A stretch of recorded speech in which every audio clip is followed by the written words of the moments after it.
பொங்கல் பண்டிகை சிறப்பு ரயில்கள் அறிவிப்பு. பொங்கல் பண்டிகை முன்னிட்டு தென் மாவட்டங்களுக்கு சிறப்பு ரயில்களை தெற்கு ரயில்வே அறிவித்துள்ளது.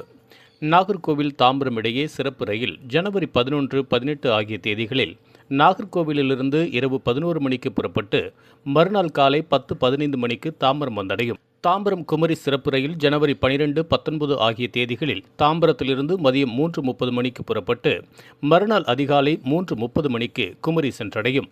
குமரி தாம்பரம் நாகர்கோவில் சிறப்பு ரயில் ஜனவரி 13, 20 ஆகிய தேதிகளில் குமரியிலிருந்து இரவு 8:30 மணிக்கு புறப்பட்டு மறுநாள் காலை 10, 15 மணிக்கு தாம்பரம் வந்தடையும்.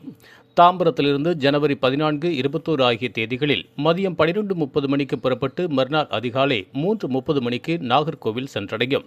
நெல்லை செங்கல்பட்டு சிறப்பு ரயில் ஜனவரி 9, 16 ஆகிய தேதிகளில் நெல்லையிலிருந்து அதிகாலை 3:45 மணிக்கு புறப்பட்டு 1:15 மணிக்கு செங்கல்பட்டு வந்தடையும் என்றும், செங்கல்பட்டிலிருந்து ஜனவரி 9, 16 ஆகிய தேதிகளில் மதியம் 3:30 மணிக்கு புறப்பட்டு மறுநாள் இரவு 2 மணிக்கு நெல்லை சென்றடையும் என்றும், நெல்லை செங்கல்பட்டு சிறப்பு ரயில் ஜனவரி 10, 17 ஆகிய தேதிகளில் நெல்லையிலிருந்து அதிகாலை 3:45க்கு புறப்பட்டு மதியம் 1:15 மணிக்கு செங்கல்பட்டு வந்தடையும். செங்கல்பட்டிலிருந்து ஜனவரி 10, 17 ஆகிய தேதிகளில் மாலை 5 மணிக்கு புறப்பட்டு மறுநாள் அதிகாலை 3 மணிக்கு நெல்லை சென்றடையும் என்று அறிவிக்கப்பட்டுள்ளது.